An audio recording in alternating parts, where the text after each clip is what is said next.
This morning I wanted to talk a little bit about my book, but not just to give a sort of a straightforward summary of it, but to come at it in a little bit different way.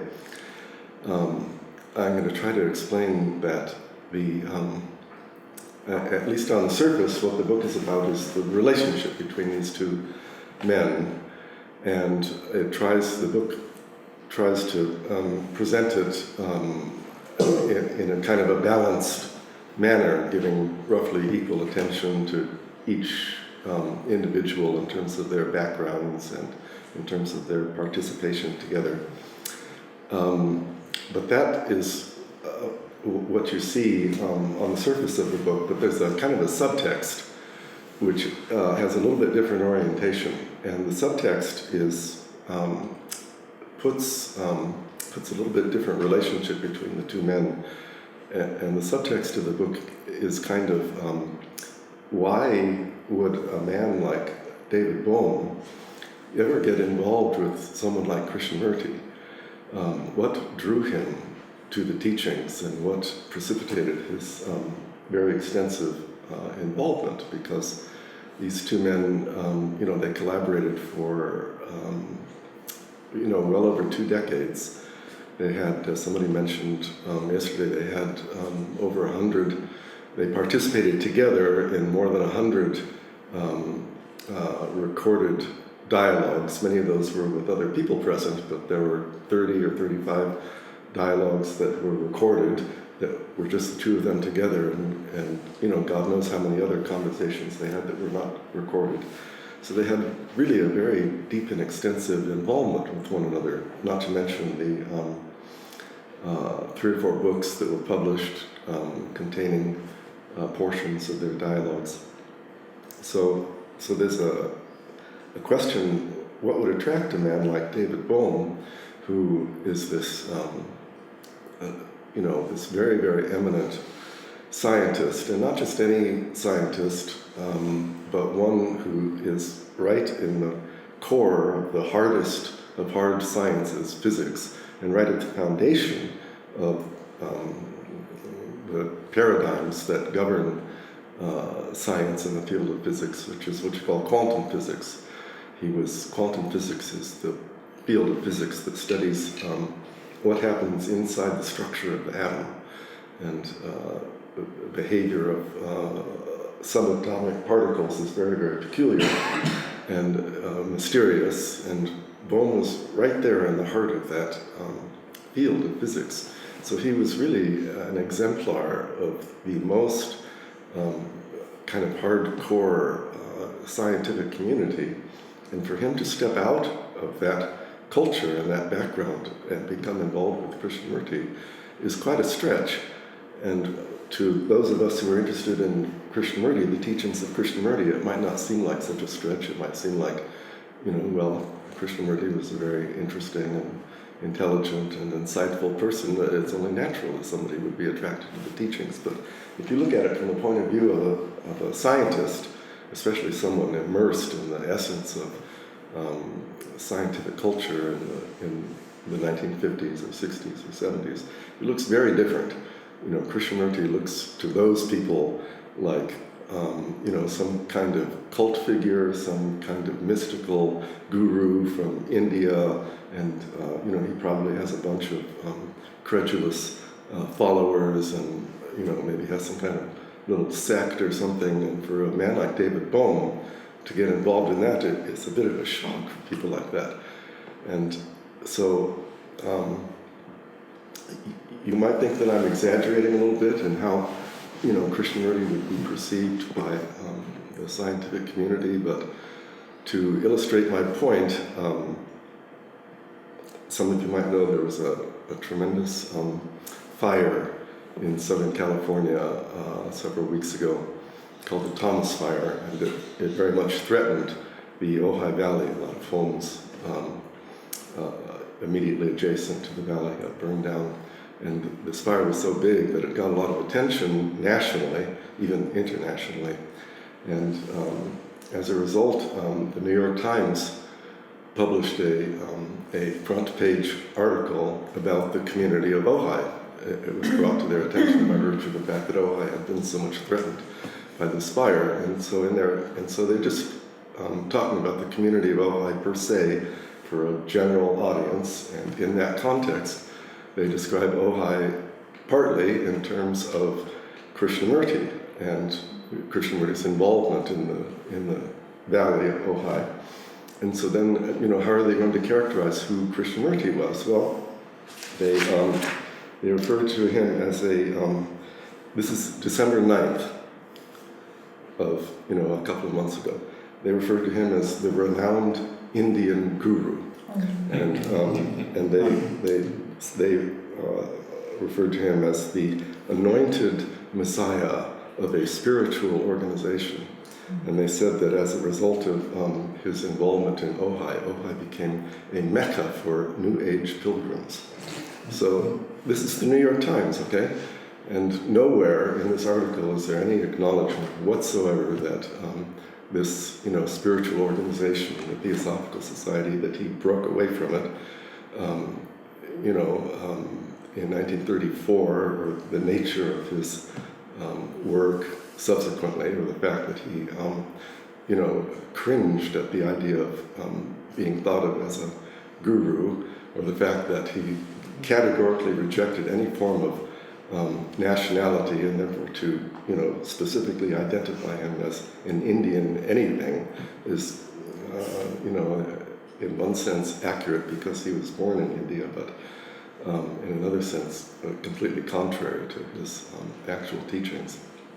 There's no acknowledgement of that. That's the image of Krishnamurti that is out there. And so for Bohm to get involved in that was, it was hard for the people in his scientific community to stomach. So, but if you can put aside all of those superficial images of Krishnamurti and say, well, if you look underneath the surface a little bit, you see somebody entirely different. The fact remains that there is still an interesting question to be asked as to why did Bohm become involved with Krishnamurti, because even if you put aside the renowned Indian guru and anointed messiah and all of that, the fact remains that Krishnamurti's philosophy is so original and so unique that it's still a valid and interesting question to think, how did Bohm come to this? A man so thoroughly immersed in mainstream scientific thinking. And, once again, I would say that to people like some of us here today, having been exposed to Krishnamurti's philosophy and interested in it and studied it, we might lose track a little bit of just how radical and unusual it is. But if you step back a little bit and look at it from a distance, I prepared a little bit of principles that correspond to his teaching that kind of illustrate the extent to which he is outside the mainstream of conventional thinking. So I just prepared a list of some of the principles or ideas or kind of foundational ways of thinking and living that Krishnamurti categorically rejected. So obviously nationalism, any form of identity with a nation or a group, out the window. Organized religion, this is the foundational principle on which he left the Theosophical Society in 1929. He rejected any form of organization in religious or spiritual matters. Any form of authority in the psychological field, not just organized religion, or not just a guru, but the principle of seeing for yourself, thinking for yourself, not following anybody's point of view, whether it's Freud or Jung or Zen, all of it he rejected. He rejected things which seem ordinary and obvious, like seeking pleasure, or even having an ideal, and not just objecting to this ideal or that ideal, but the whole principle of living in terms of ideals. Krishnamurti said, ideals are brutal things. That's really quite an extraordinary statement. Of course, he didn't just say that out of context. Any of these things, he would have, explained it quite fully, and you would have a sense of the meaning of it and why he would say such a thing. But it's still, when you step back and look at some of these, and the whole series, meditation very, very important to him, but any form of system, any form of method in meditation, categorically rejected, strongly rejected, said it's completely the antithesis of what real meditation is. He said the essence of meditation is not to know that you are meditating. So, this list is just illustrative of how extremely unusual Krishnamurti's philosophy is. It's kind of easy to lose track of that when you study it and you see the logic of what he's saying and the reason of it, and you begin to see the truth of it for yourself. But if you look at it from a different point of view, it is really a very, very unusual and I would say unique point of view. Just as a kind of counterweight, since I made this list of all the things he rejected, I thought it would be good to make a countervailing list of things that he supports or encourages. So this next list is just things that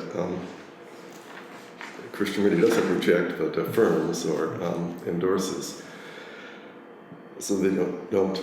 I don't want to leave you with the impression that his whole teaching is just negative. So, with that as the basis for what I want to explore, I'd like to look further at, what was it that attracted Bohm and what precipitated his involvement with Krishnamurti.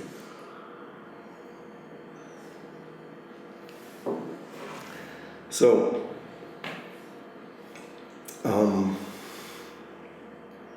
the first thing you have to understand is, as I mentioned, Bohm was very interested in what you call quantum mechanics, the behavior of matter inside the structure of the atom, subatomic particles, the electrons and other subatomic particles.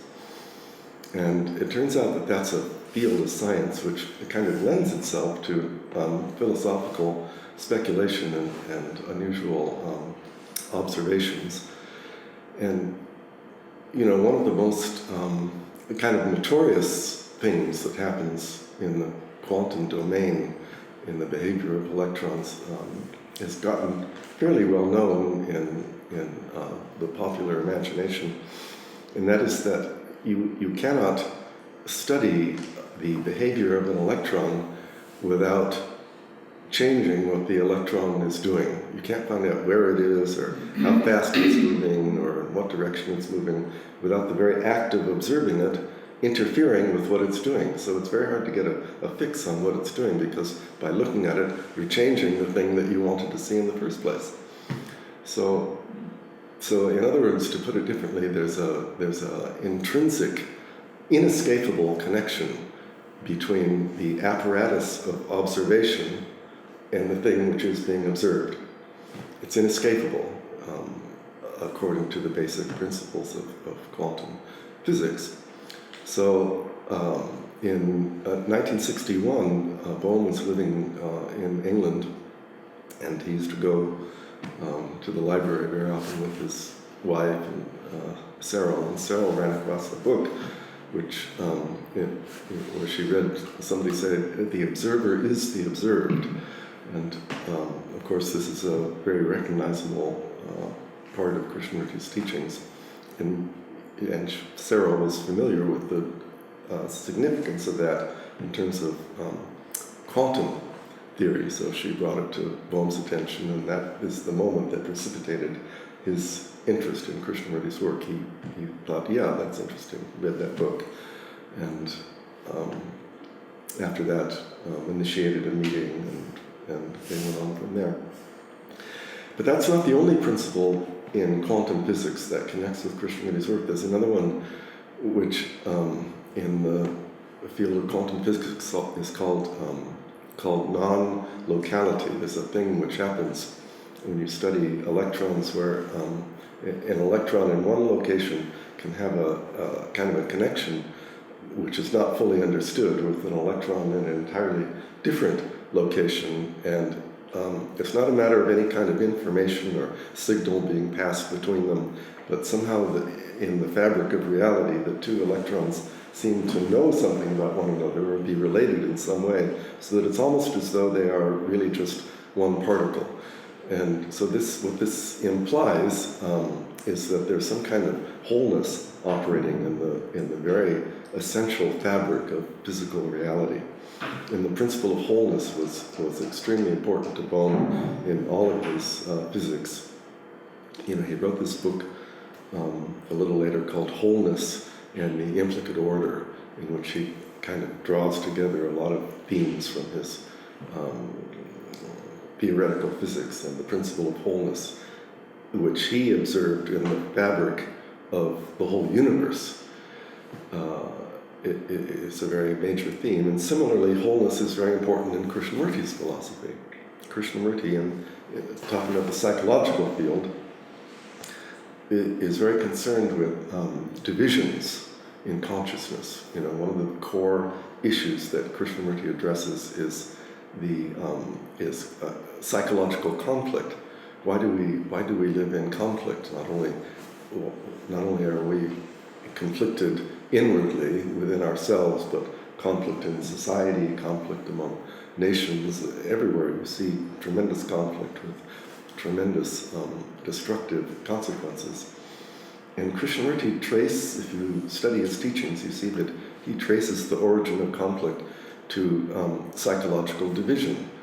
That is, could be a division within my own consciousness, or division between me psychologically and you psychologically. And there are very, very few things in all of Krishnamurti's teachings which he says very, very categorically, but there's one thing which he calls a law. He says this is a law. He says it is a law that, the way he puts it, he says, where there is division, there must be conflict. So the principle of wholeness and division is another feature of physical reality as Bohm understood it, and psychological reality as Krishnamurti understood it, that very much brought them together and became a kind of a premise for their explorations together.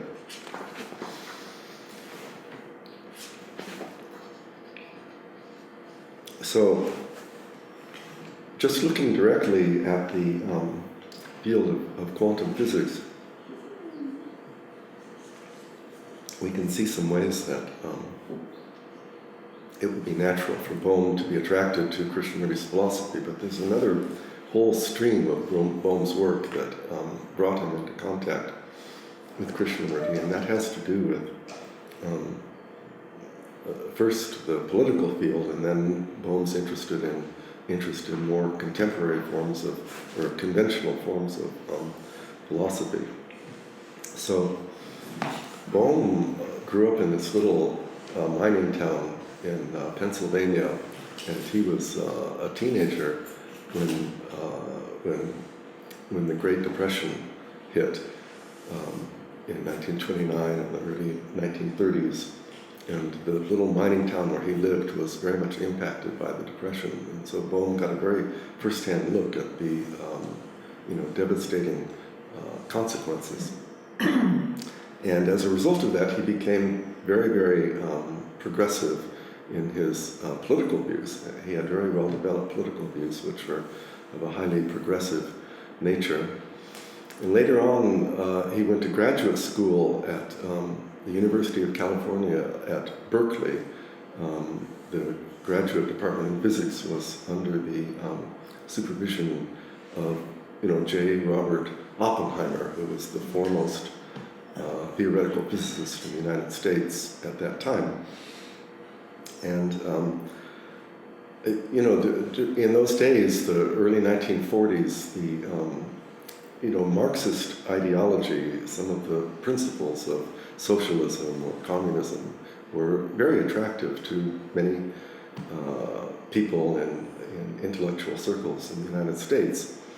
The whole reaction that we know today against communism hadn't fully flowered at that time, and it was not at all uncommon for people with a serious interest in society or public affairs to be interested in Marxist philosophy. And Oppenheimer was one of those people. He was very partial to, quasi-communist views. He was married to a woman who was a member of the Communist Party. His brother was a member of the Communist Party. And quite a few of Oppenheimer's graduate students were also quite interested in Marxist ideology.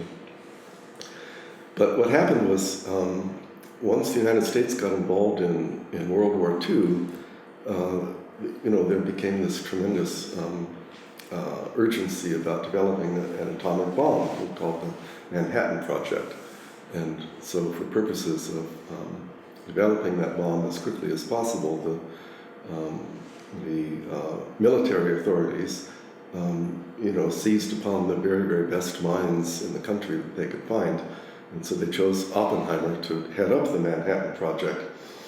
And but Oppenheimer's communist sympathies were quite well known to the FBI and the Army authorities, and so Oppenheimer himself came under a lot of surveillance as a result of his communist sympathies, because he was put in this very, very important position of heading up the Manhattan Project. And not only Oppenheimer, but Oppenheimer's graduate students were also placed under a lot of surveillance. And all the investigations didn't lead to anything at the time, but several years later, the House Committee on Un-American Activities was established in 1948, and by this time, Bohm had commenced his career as a professor of physics at Princeton University. But when the House Committee on Un-American Activities got going, they started investigating all kinds of people. They started investigating, supposed communist influence in Hollywood, and they brought all kinds of screenwriters and other people up before them for committee hearings. And one of the groups of people that they got interested in was this bunch of graduate students around Oppenheimer who had displayed these communist sympathies during the war. So they called several of these graduate students up to testify before the committee in 1949, and one of them was David Bohm. This is Bohm on his way into the hearing room of the House Committee on Un-American Activities in 1949. And Bohm wasn't the only one, but several others of the graduate students that he had worked with. And in the committee hearings, Bohm, like many people on the advice of his attorneys, refused to answer all of the committee's questions. It was very widely felt that the whole nature of the committee hearings was an exercise in political persecution. So a lot of people didn't answer all of the committee's questions, including Bohm. Incidentally, one of the people sitting on the committee interrogating him was Richard Nixon, who had just recently been elected to the House of Representatives. So about a year later after his appearance, Bohm, along with 56 other people who had been called to testify before the committee that year, they were all indicted on grounds of contempt of Congress for refusing to answer all the questions. So Bohm's case went to court, and he was exonerated in court, but the president of Princeton University was a devout anti-communist and refused to renew Bohm's contract as a professor at Princeton. And by a whole sequence of events, Bohm had to leave the country, and he had to work first in Brazil and Israel, and he ended up in England at the University of London.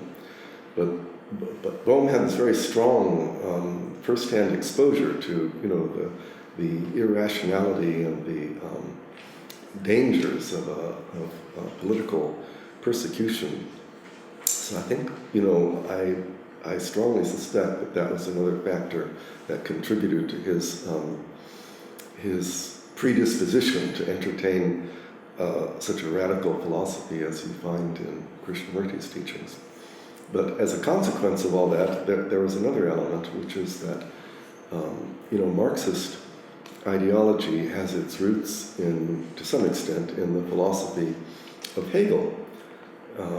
Hegel was a very influential German philosopher, and Hegel was interesting because he gave attention to not just the specific concrete issues that philosophy was concerned with, but he gave attention to the manner in which concepts are intrinsically related to one another. And so he was kind of giving attention to the very process of thought per se, independently of how it affects this issue or that issue or that issue. And the most well-known principle that we have associated with Hegelian philosophy is what you call thesis, antithesis, synthesis. And this is the idea that in any given proposition or concept is within that concept itself are the seeds of its opposite, so that opposite concepts are not really as opposite and divided as they seem on the surface, but there's an underlying wholeness between them, and but there's kind of a simultaneous tension and wholeness between them, and out of that comes a synthesis or a new way of seeing things. So Hegelian philosophy was giving attention to the fundamental manner in which thought inherently operates. And so this too, I think, very much predisposed Bohm to be interested in Krishnamurti's philosophy, because Krishnamurti also, one of the things about Krishnamurti is that his teachings are very holistic. He covers the whole ground of consciousness and society, the relationship of the individual to society. He kind of leaves no stone unturned. Any issue that you might be concerned about, whether it's love or relationship or meditation or death or fear, whatever it is, if it's an important issue in life, in consciousness, he addresses it. It's one of the things that makes his teaching so remarkable. But so he casts a very, very wide net and shows things in their proper place and proportion. But as you study Krishnamurti's philosophy more and more and more, and study the greater depths of it, you begin to see that kind of at the core of his teaching are some very fundamental principles about thought, about the thinking process. And this isn't so evident when you are just reading the talks, or reading one of his books, listening to the talks, because he will kind of embed these observations about thought in a much broader picture.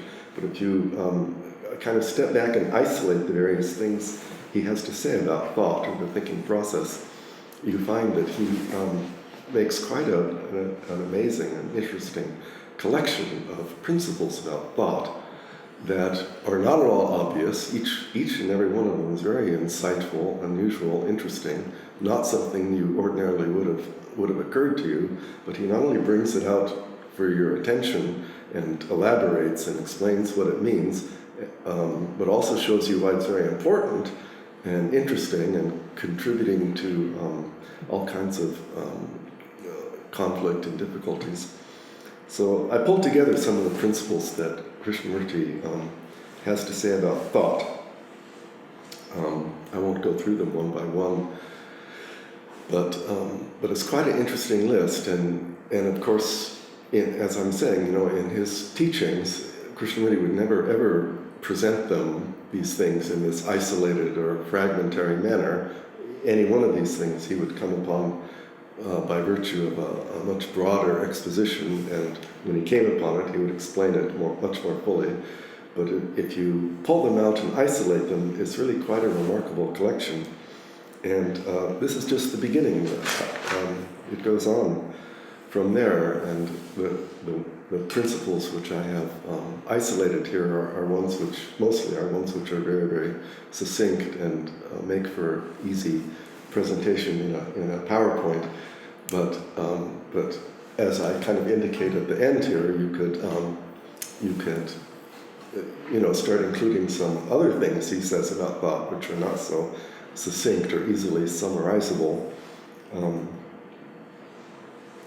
This one about thought creating the center and separating itself and so on is one of the things which comes out in the ending of time dialogues. That last one, in the space that thought creates around itself, there is no love. That's the first line of a little pamphlet on meditation. It's such a remarkable and beautiful and totally unexpected statement. Who else would ever have thought of that or had that perception and stated it so succinctly?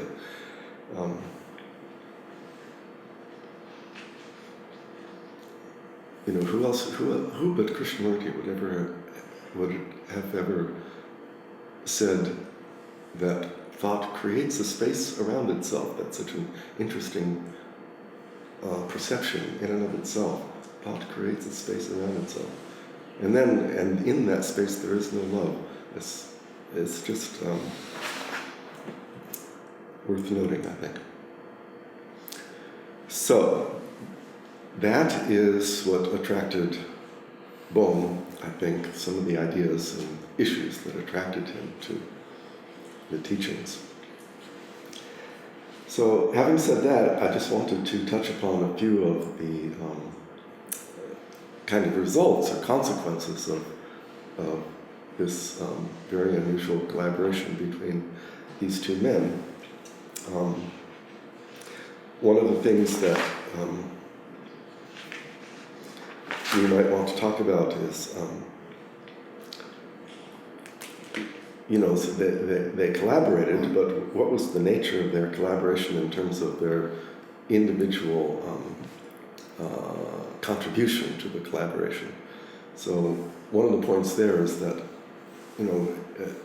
Krishnamurti wanted his teachings to be factual. He wanted them, he liked science, he liked the spirit of science, and he wanted the teachings to have that feeling, that spirit of scientific spirit, which involves experimentation, involves looking at things factually without a personal investment. It involves subjecting your observations to the inspection of others and seeing how it looks to other people. And of course, Bohm very much brought that scientific spirit and contributed some of that attitude to their dialogues. So that was one of the ways that I think he contributed very strongly. Also, Bohm, especially in the years after Krishnamurti died, Bohm came out to Ojai and he conducted a series of dialogues when he was at this age, seminars at Oak Grove School, one of which was made into a book called Thought as a System. And in these seminars, Bohm expressed his own understanding of the psychological field in a way which was completely his own. It was his own expression, his own very colorful metaphors and his very interesting examples and ways of expressing things. Very similar in its foundations to some of the ideas that Krishnamurti put forth about the psychological field, but filtered through an entirely different way of expressing things. So this is a very interesting supplement, I think, to the way that Krishnamurti expressed things. So those are some ways, a couple ways that they work together. But you could also ask, as somebody was mentioning yesterday, that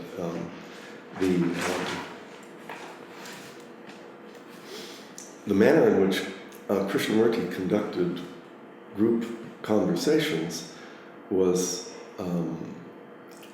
pretty challenging for most of the people that he interacted with. He took the process of dialogue very seriously, and he challenged his people who were listening to him, and he wasn't too hesitant about saying what if he thought somebody said something wrong, and there was kind of a severe or austere atmosphere that was generated. And this is a total contrast to Bohm's way of dealing with people, which was very flexible and sort of relaxed and accommodating. And some people who had interactions in group meetings with both of them said that whenever somebody asked Krishnamurti a question, he would always begin his answer by saying no, whereas whenever somebody asked Bohm a question, he would always begin his answer by saying yes. And that's sort of illustrative of the difference in their manner of interaction.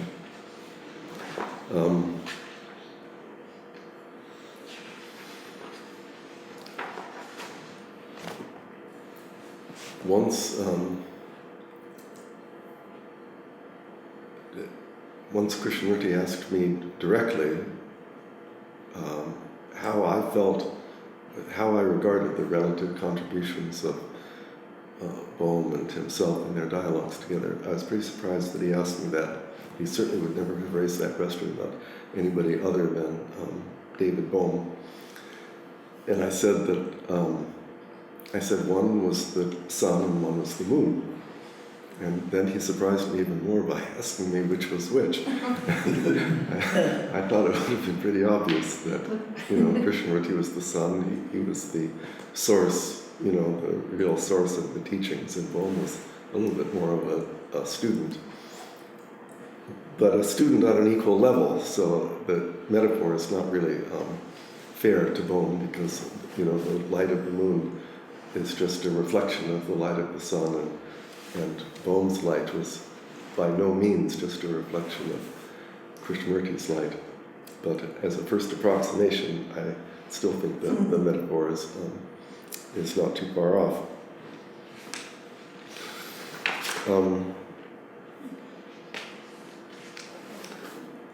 Another issue that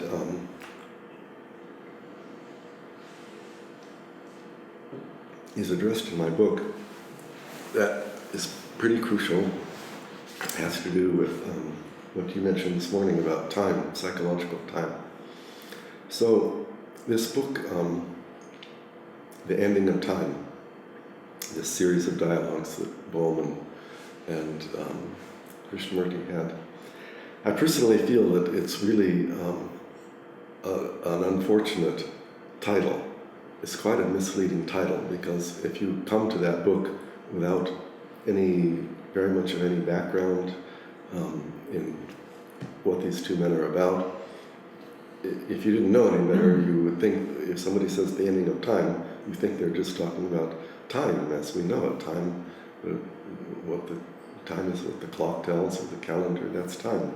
And if you say the ending of time, you're talking about time itself, ordinary time, stopping. That would be the natural way you would interpret that title if you didn't know any better. But as you begin to get into those dialogues and see what they mean, you find out that that's not the kind of time they're talking about at all. That is the kind of time that Krishnamurti refers to as chronological time, or sometimes he just says ordinary time. And Krishnamurti has no objection to that. He doesn't think there's anything wrong with it or misleading about it. He just takes it for granted as a basic, obvious principle of life. But Krishnamurti maintains that there's another kind of time altogether, which he calls psychological time. And so that becomes one of the central themes in this series of dialogues, The Ending of Time. And I just wanted to say that that meaning of psychological time is something that we'll probably discuss later on this weekend and go into in greater detail. But if you're interested in knowing more about it, I initiated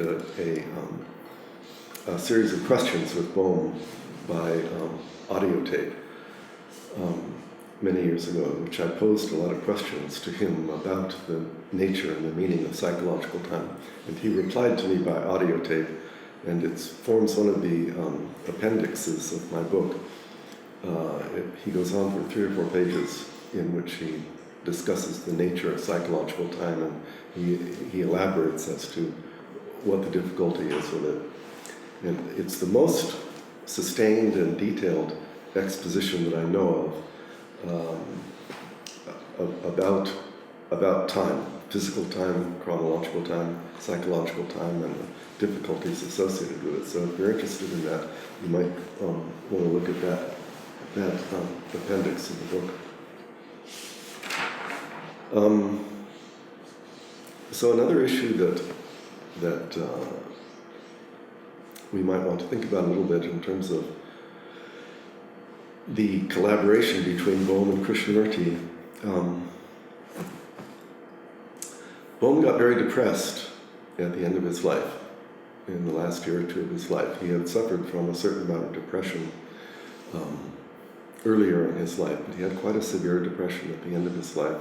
And some people have said, well, this just goes to show that he didn't really understand very much. All of his explorations in the psychological field were not of any great consequence, because how could a man become so depressed if he really understood anything important in the psychological field? And somebody expressed that point of view to me by saying,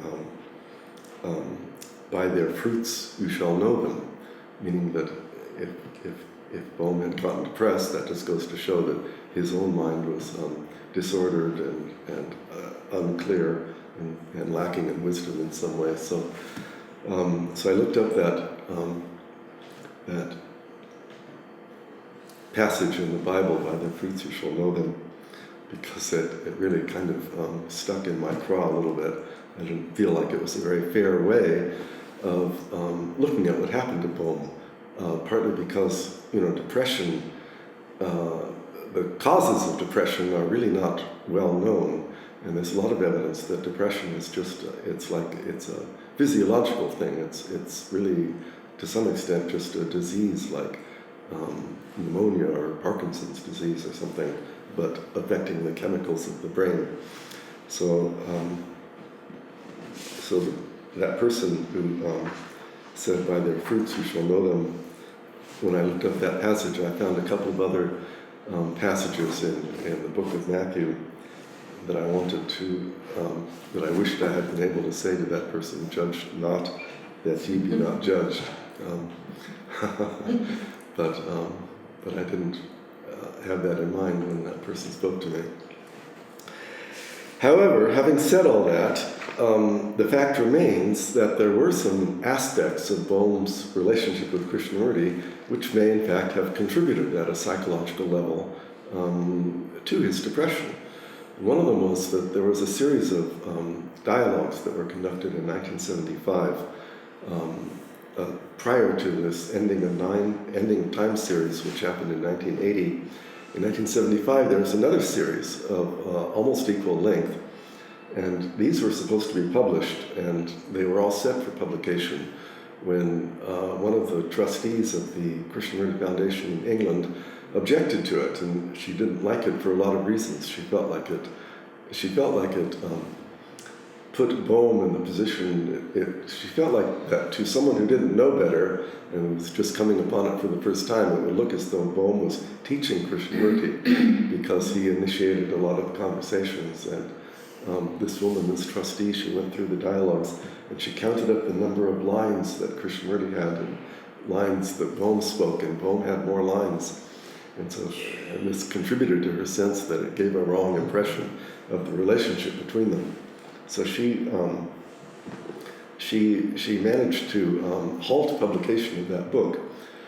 And this was very, very disturbing to Bohm. it affected him for years, and it really precipitated kind of a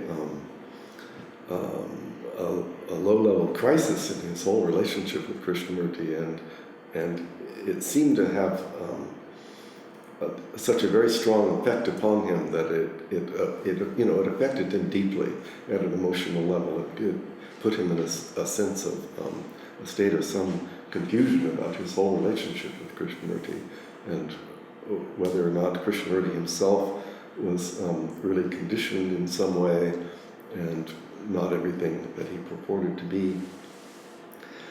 So even though I say that Bohm's depression was that we cannot know the sources of it fully, I also have to acknowledge that there were elements in his relationship with Krishnamurti which could have contributed to psychological difficulties. So that's pretty much just, to highlight some of the points I wanted to go into with respect to my book. But I just want to add one little postscript of an issue which I think is very important, which does not directly relate to the collaboration between Bohm and Krishnamurti, but nevertheless I think it's so significant that I'm going to mention it anyway. I have a feeling that there's a kind of implicit connection between this issue and the collaboration between the two men, and I'm not sure I can articulate what that relationship is, but I'm sure it's there somewhere. And this is a question that is raised by Bohm's biographer. Bohm's biographer, Mary Lutyens,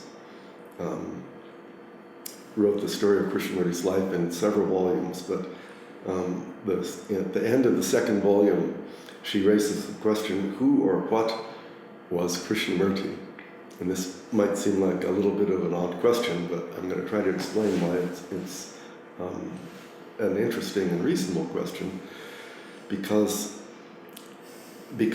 as I'm going to show you in just a minute, Krishnamurti was really an extremely unusual individual in quite a few respects. And when you think about all the very unique characteristics of him as an individual, it does raise this question, what kind of person was this, which she expressed as who or what was Krishnamurti. And one of the interesting things is that she addressed this question to Krishnamurti, and they discussed it at some length, which is all reported in the second volume of the biography, the last chapter. And so Krishnamurti says, he answers her by saying that he can't tell her who or what he is. He says, water can never find out what water is, and therefore he himself could not answer her question. But he did say that if she could think about it and figure out a potential answer, she could come back to him and he would be able to verify whether it was correct or not. But unfortunately, she was never able to do that, and so it didn't go beyond that. But I just wanted to point out that, for one thing, I think this is a very interesting way that he expressed his inability to have that kind of insight into his own nature. And one of the reasons it's interesting to me is that it seems like a very, very poetic statement, in the sense that, he could have said equally well and made the same point equally well. He could have said air can never find out what air is, or he could have said a rock can never find out what a rock is, or a star can never find out what a star is, or nature can never find out what nature is. But he chose water. I don't think he thought about it, it just came to him that. He says water can never find out what water is. And I think just from a poetic standpoint, it's a very fruitful metaphor. It likens himself to water, and water, of course, is life-giving. Water is the foundation of life, and water is free-flowing, which is very much what the kind of consciousness that he described. It's not rigid or static like thought, but perception and observation. And he said life itself is a constant movement, free-flowing. And also, water is transparent, it's clear. And so all these connotations of choosing water rather than air or a rock or a star to liken himself to, it makes a beautiful metaphor, I think. But coming back to the question, why is it appropriate to ask who or what is Krishnamurti? You have to think about all of the very unusual characteristics of his life. First of all, the extraordinary prophecy that was made for him at the age of 14, when he was declared to be the world teacher.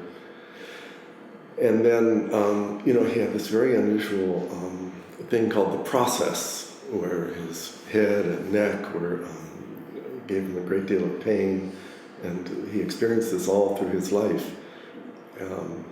There was this event which occurred in 1922, which is when he first came to Ojai at this age with his brother. He had this very strange 3-day episode, which was the beginning of the process, where he had all kinds of pain and was talking like a child, and then at the end of it, he went and sat out underneath the pepper tree, which is the pepper tree in front of this building here, and had some kind of spiritual sense of oneness with the universe and a sense of deep inward peace.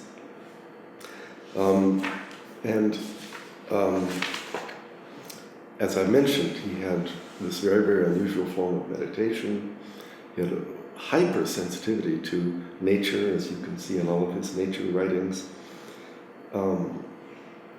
He said that his philosophy, he pointed out that his philosophy did not come to him as other people's studies of consciousness came to them by virtue of having studied what other people have said. He said even when he went to speak on the public platform, often on his way to give public talks, he would say to whoever was driving him there, he would say, what shall I talk about?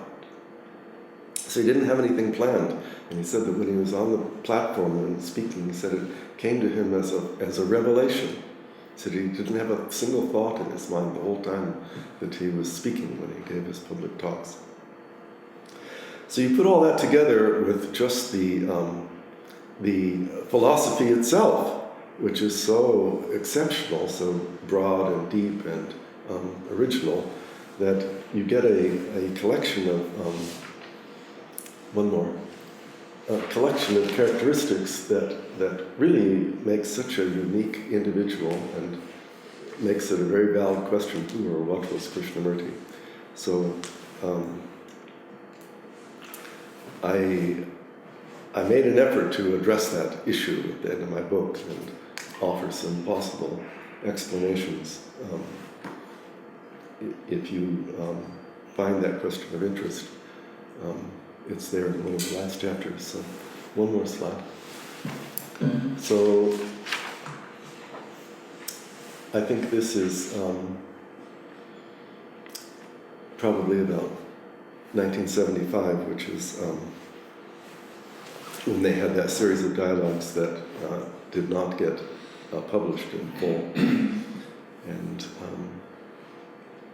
so it was amazing to write this book, because I was kind of uniquely placed in the sense that there were a great many people who knew Krishnamurti better than I did and had more exposure to him, and there were plenty of people who knew Bohm better than I did, but there were not very many people who had quite a bit of exposure to both men. And so if you look at people who had that overlap of opportunity to interact with both men, not too many people had more opportunity of that kind than I did, and it was one of the reasons why I felt like I needed to try to write this book. And so that is why I wrote it and some of the highlights of what's in it. So Somebody said we need to take more frequent breaks, so I think this would be a good time for a break, and we can come back and talk some more.